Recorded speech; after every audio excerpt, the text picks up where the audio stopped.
Hello বন্ধুরা, পশ্চিমবঙ্গের যে সমস্ত ক্যান্ডিডেটরা যারা এমপ্লয়মেন্ট ব্যাংক বা যুবশ্রী বেকার ভাতার মাধ্যমে প্রতি মাসে 1,500 টাকা করে পাচ্ছেন, তাদেরকে কিন্তু আবারও অ্যানেক্সার 3 সাবমিট করতে হবে অনলাইনে বা আপনাদের নিয়ারেস্ট এক্সচেঞ্জ অফিসে।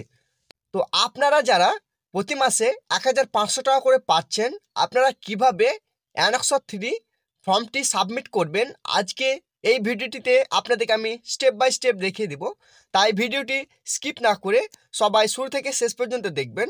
চ্যানেলে নতুন হয়ে থাকলে অবশ্যই চ্যানেলটিকে সাবস্ক্রাইব করে পাশে থাকা বেল আইকনটিকে টিপে রাখবেন।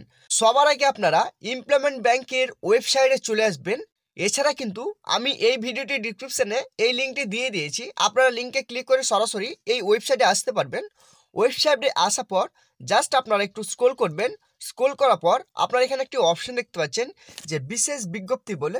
তো আপনারা এটি ভালোভাবে দেখে নিন। এখানে কি বলেছে, যে সকল কর্মপ্রার্থী যুবশ্রী প্রকল্পের মাধ্যমে ভাতা পাচ্ছেন তাদের আগামী 30/1/2025 তারিখ থেকে 18/2/2025 তারিখের মধ্যে অবশ্যই অ্যানেক্সার 3 ফর্মটি অনলাইনে সাবমিট করতে হবে। যারা অনলাইনে অ্যানেক্সার 3 ফর্মটি সাবমিট করতে পারবেন না, তারা কি করবেন, এই বিষয়ে তারা নিকটতম এমপ্লয়মেন্ট এক্সচেঞ্জের সাহায্য নিতে পারেন।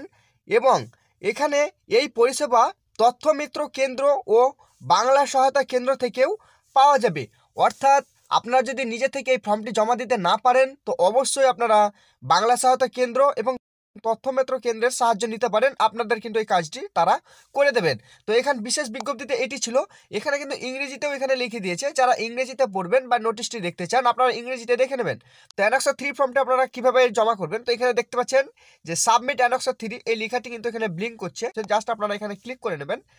এখানে ক্লিক করার পর ভিউয়ার্স আপনারা একটু ওয়েট করবেন। দেখুন আমার একটি নেটওয়ার্ক স্লো আছে, তার জন্য একটু ধীরে চলছে।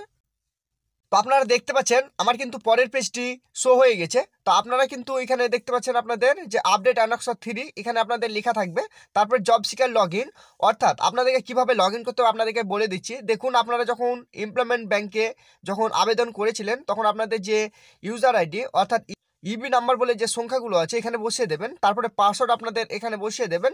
তারপর আপনাদের ইন্টার ওটিপি, অর্থাৎ আপনাদের যে মোবাইল নাম্বারটি লিঙ্ক করা আছে এই এমপ্লয়মেন্ট ব্যাংকে, সেই মোবাইল নাম্বারটাতে কিন্তু একটি ওটিপি যাবে। আপনারা ওটিপিটি কিন্তু এখানে বসিয়ে দেবেন। তারপরে ওটিপি বসানোর পর আপনারা এখানে একটি লাস্ট অপশন দেখতে পাচ্ছেন যে সিকিউরিটি কোড। তো জাস্ট আপনারা এই লেখাটি দেখে দেখে এখানে বসিয়ে দেবেন। তারপরে সাবমিট বাটনে সাবমিট করে দেবেন। সাবমিট করার পর আপনাদের কিন্তু অ্যানেক্সার 3 ফর্মটি ওপেন হয়ে যাবে। তো আপনাদের কিছু ওখানে রিকোয়ার্ড চাইবে, তা আপনারা ওখানে আপনাদের সমস্ত তথ্য দিয়ে আপনারা ফর্মটি সাবমিট করে দিতে পারবেন।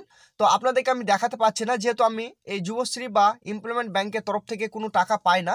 তো অবশ্যই আপনাদেরকে যে স্টেপগুলো বললাম আপনারা স্টেপ ফলো করে আপনাদের যুবশ্রী বেকার ভাতার যে অ্যানেক্সার 3 ফর্মটি আছে খুব সহজেই কিন্তু আপনারা জমা করতে পারবেন। তো ভিউয়ার্স, এই ছিল গুরুত্বপূর্ণ আপডেট। আপনারা যারা এই প্রকল্পের মাধ্যমে টাকা পান, অবশ্যই আপনারা অ্যানেক্সার 3 ফর্মটি জমা করে দেবেন। ধন্যবাদ।